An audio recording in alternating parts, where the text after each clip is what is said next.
on a 2014 CRV today. We got a old startup rattle. This is a real combination of these things. Bulletin number 16-012. You can see here all the makes and models affected. Basically, the repair procedure is to replace the actuator. Now, that's not the electrical portion. This is the actual camshaft here.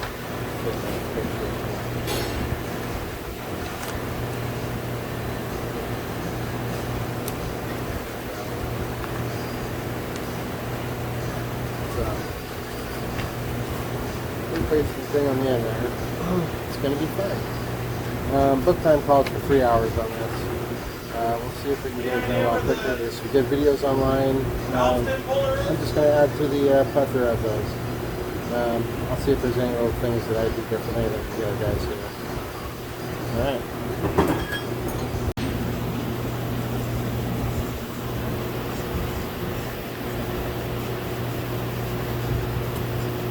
Now let's see if it can be allowed.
Socket, crankshaft pulley bolt socket.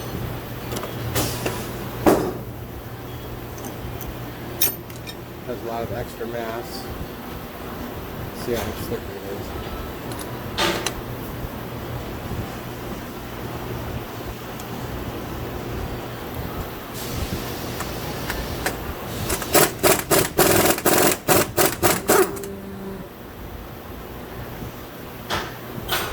Like that. Most guys have a hard time with those on the pulley bolts, but the sockets are awesome.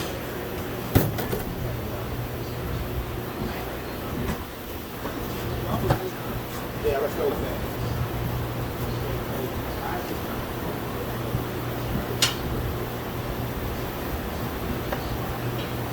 This belt first. This is a special Honda tool. Just for doing circuit development. It doesn't work for all the models. It works great on the ones that it does work for. 14 on one end and I think 17 on this end. Awesome tool. It wasn't very expensive. I don't remember if I got on eBay or Amazon. I think it was like $50. They're always just the right thing.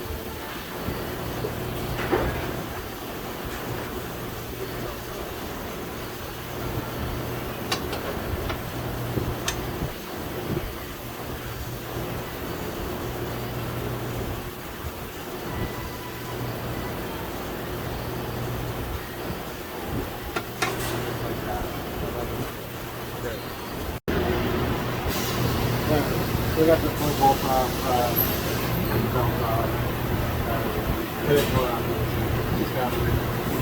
you got this little key plate here. You know how to use that key there. They have a way of magically bouncing across the top. See that one came partway out. Put my finger on it, bring it out with it. And this keyway holds only the crank roll. So, all moves out.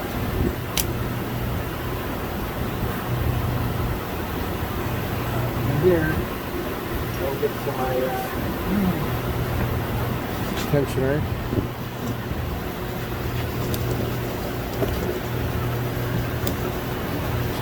right here. You can see a bottom bolt here. There's one bolt up top there. And this cover is just siliconed on. So you just need to clean it really well after you're done and have it nice and clean for reinstallation. And it's a couple of 10mm bolts on that. By the way, the crank plug bolt is 19. And if you want to, if you're having a really hard time, you don't have an impact gun, you have to get the 50mm holder that goes inside of this big hex, and there's a hole in the middle where you put a 19mm socket on it, so you can hold it and break it. And what you want to do is you want to brace it against the frame if you can, so that you're nice and steady with that 50mm hex. I've seen a lot of people have a lot of trouble with those. I've had a couple of my time that were pretty rough, but then I was able to come out. I really haven't had a problem since I went to those crank plate sockets. Okay, moving up top here a little bit. Obviously, we got the belt out of the way. That's done. All we need to do is pull this cover for the coil covers, and then there's some 10mm bolts for the coils themselves, and then we got some 10mm cap nuts for the cover. And make sure you pull your dipstick before you pull your cover off. A couple of hoses, nothing too crazy there, so I'm going to skip over that. Just going to pull the valve cover off, and then we're going to line the motor up to top dead center.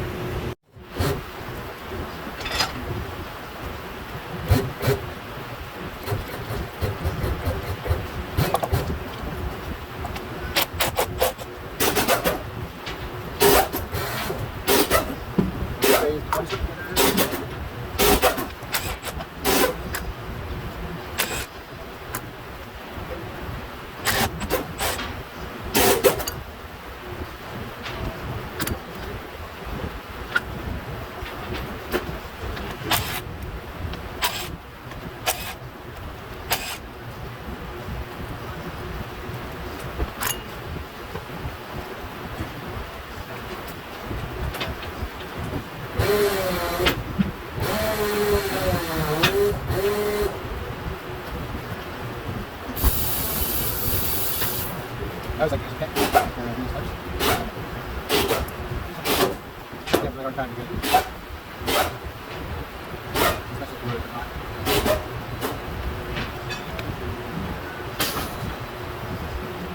I was like, what's the order?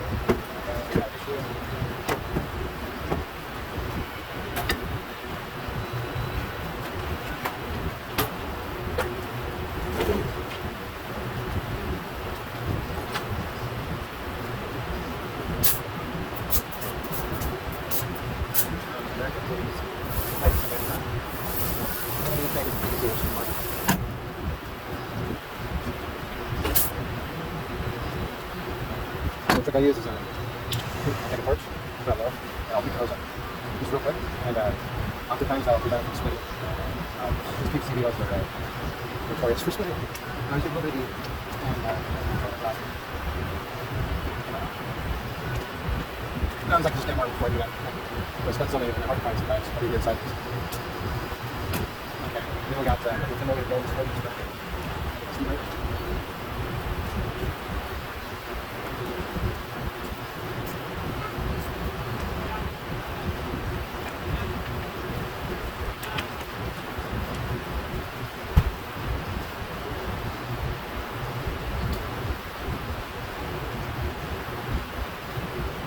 That one.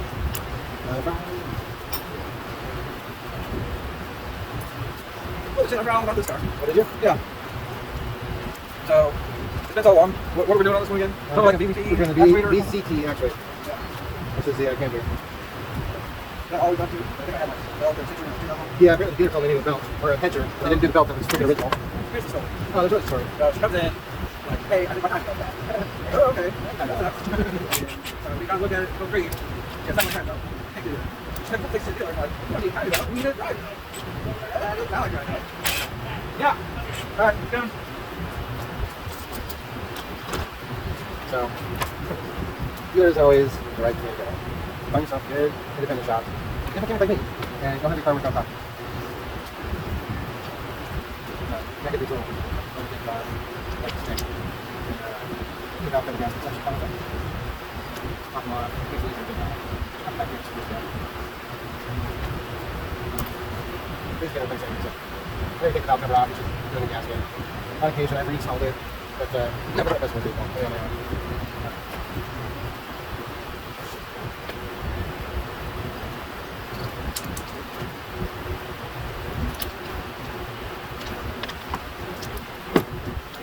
Nothing back.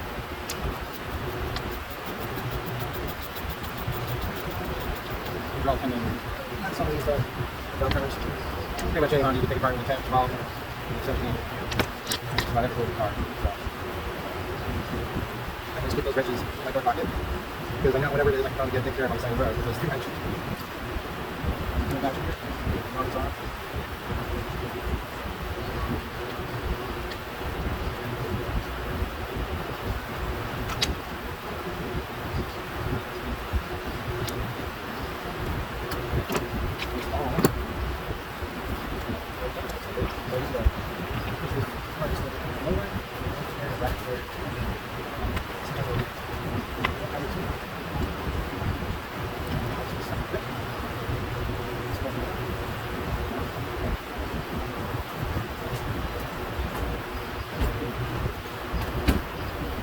So in case like this, I'll use my plastic camera.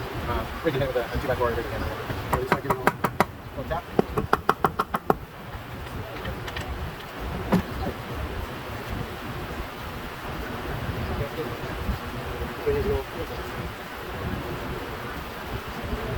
I just got to get my foot out there and I just keep it going. Here. That's fine. Just a second.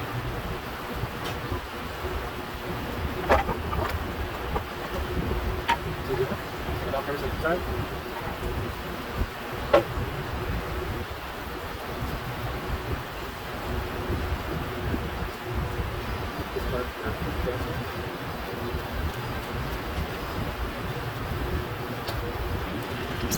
Okay, these areas back in here, you can see that it's silicone. You're going to have to reinstall silicone, but before you do that, all this needs to be absolutely spotless. All this old silicone needs to be gotten out of there. I usually use a small screwdriver to get some of the larger stuff, being very careful not to scratch the surface. See here, we don't want dirt to fall in. So yeah, I gotta be real careful here. You don't want to drop anything into the valve area. You might not see it, it might cause issues. But the biggest thing is cleanliness. When you go back together, this has to be totally clean, front and back. So see right back there is a little bit of old silicone. If you reinstall the new gasket on the old silicone, it will leak. So you gotta make sure it's clean and oil free. So I clean it with a rag, and I clean it with some brake cleaner on a rag, and I clean it with some brake cleaner on a rag again, and again, and again, and again, until it's absolutely spotless. Then I install the gasket, no doubt silicone where they have the end cap meeting. See where that end cap just kind of sits on top of the cylinder head there.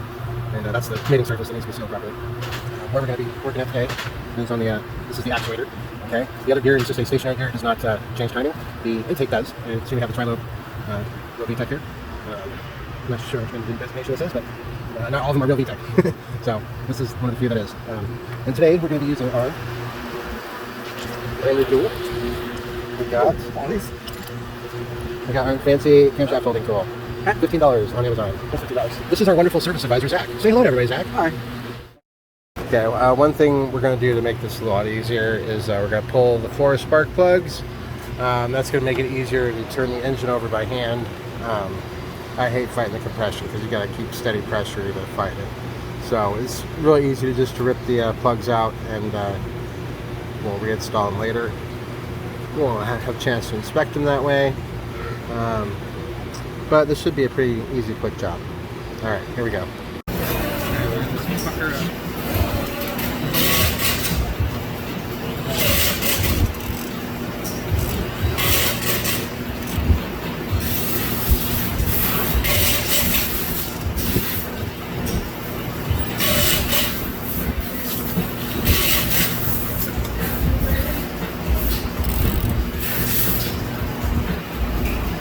That was about good close there.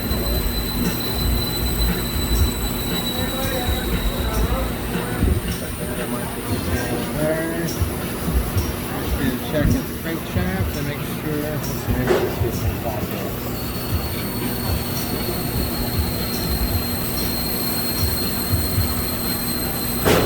Well, my mark is up top. Okay. So I marked my crankshaft before. And reinstall it temporarily. So my crankshaft mark is pointed straight up, and my camshaft marks are lined up. They're now at top dead center, and you can see how much easier that was with the plugs out. No fight. Now we're going to install our camshaft holding tool at the back of the head.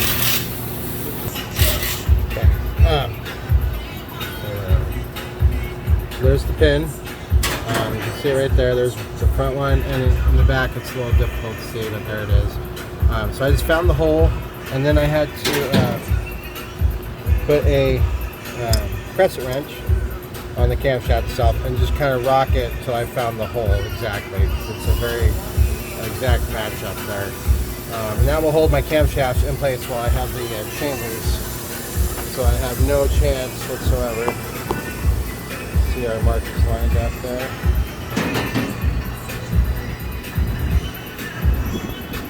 Okay.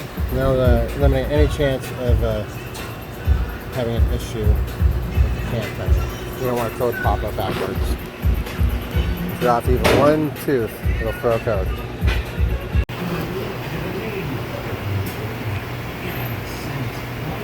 Okay, I had to take the pulley off again. Now I got the 3 bolts. There's 1, 2, 3 of them. And then I just wanted to show you how to pop this cover off. Do not use a screwdriver and force it in there. You will bend and deform the cover. You want to just go in. That's tight. You see a putty knife just slides right in there. Just gotta get in that one little spot. There's a little lip on the aluminum cover here.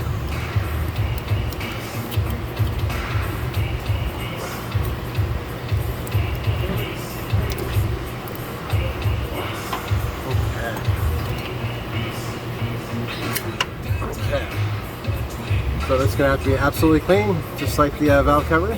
You see it's original, never been off.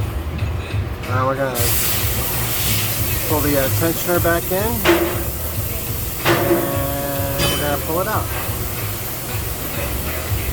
Okay, so we've got, I have rotated the crankshaft pulley backwards by hand, and then I have a pin in the tensioner, so it ratcheted.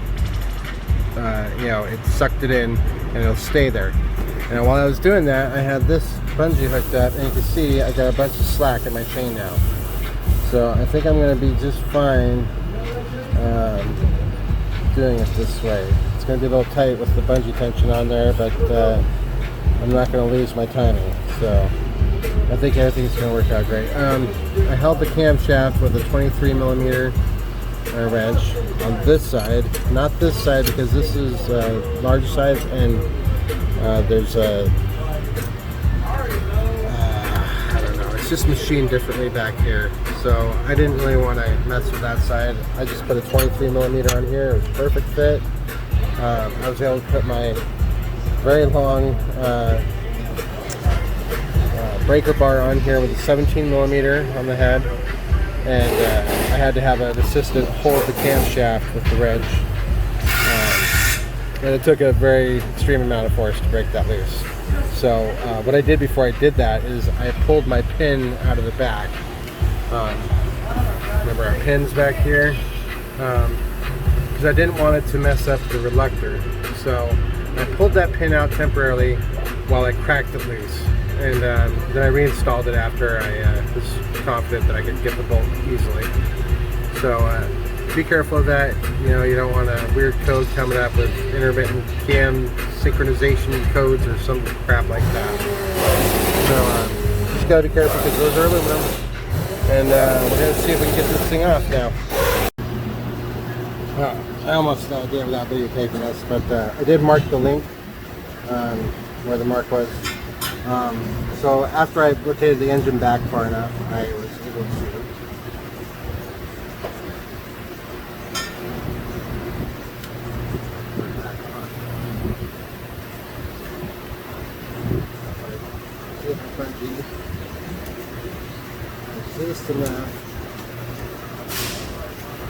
anyways, I just worked the chain off the gear.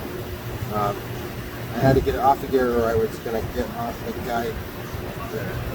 So once I got off the gear, just full tension. There we go. And the punch is going to hold my tension. And here's our actuator. Okay, so it's very important that the cam gear is in the unlocked position before you install it.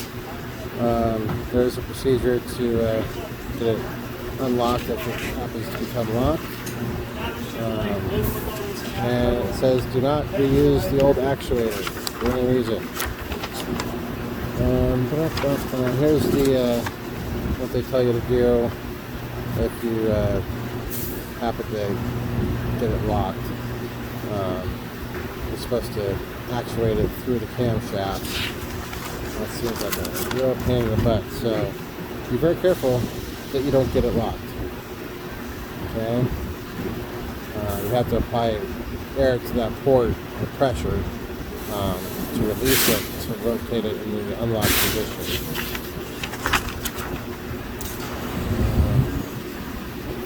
Blah blah.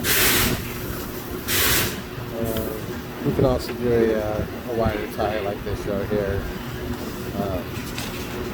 I don't find the need for that. You know, I think the bungee's holding it really well. Here's all your torque specs.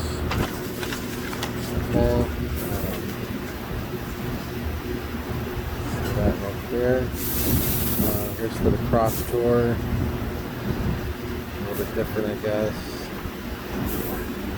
I got an extra bolt.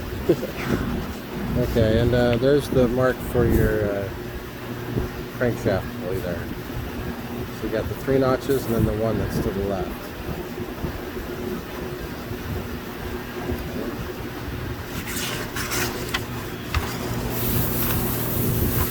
There's your torque specs for the case cover. Okay, there's even some valve clearance specs. Okay. And what else we got? And then torque for the valve cover gasket, valve cover itself. Come on, focus. There it goes. 8.7 foot-pounds, 12 newton meters. There's a little diagram of the bolt arrangements for the cover. And that's about it. Let's see. What else got all here? Oh yeah. Let's see.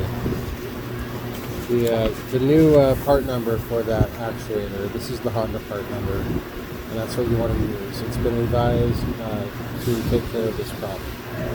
So they must have added some kind of check valve or something to keep it from bleeding down or dissolving. Anyway. So that's a pretty good rundown of what we got there.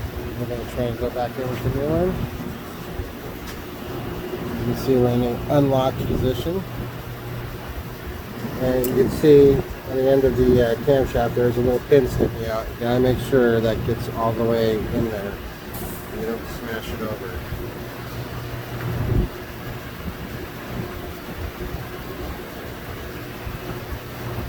So I had to yeah, I had a real pain in the butt. When I pulled the tensioner, it wasn't locking right. This locking mechanism wasn't correct. It's not keeping the plunger in. So I had a really hard time with it. I recommend getting a new tensioner whenever you do this job because they're probably going to be worn out. So it's not locking in place, and I had a real hard time. It actually shifted out of place, and I spent about an hour and a half trying to get it out of this hole because the plunger had extended all the way and shifted down underneath the press pad on the tensioner guide. So it was a real pain in the butt. I had to keep working the engine back and holding the plunger to try and get it back in place, and it was just a nightmare.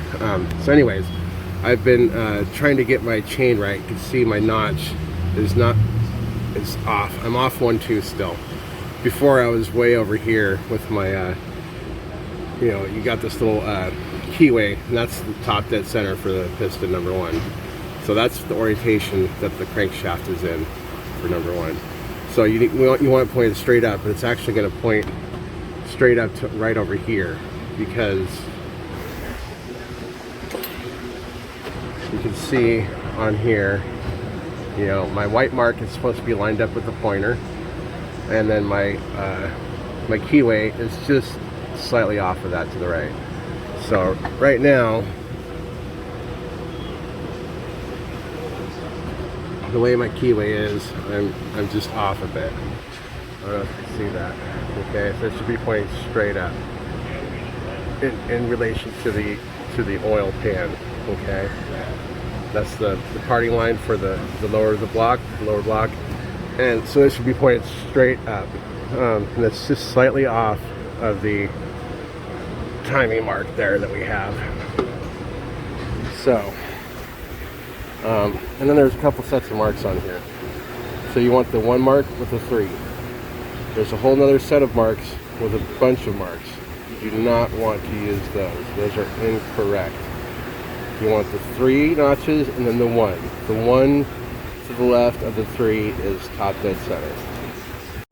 Okay, so after much ado, finally got the chain right. You can see here that the keyway is pointed almost to the pointer, just to the right of it. So that's where you need to be on your timing. And then of course at the top, the 2 lines need to match up in the middle on the cams, and then I use the holders and the back reluctors on the back of the head. That guarantees that your cam timing is exactly right. And we should be good to install once we get our new parts.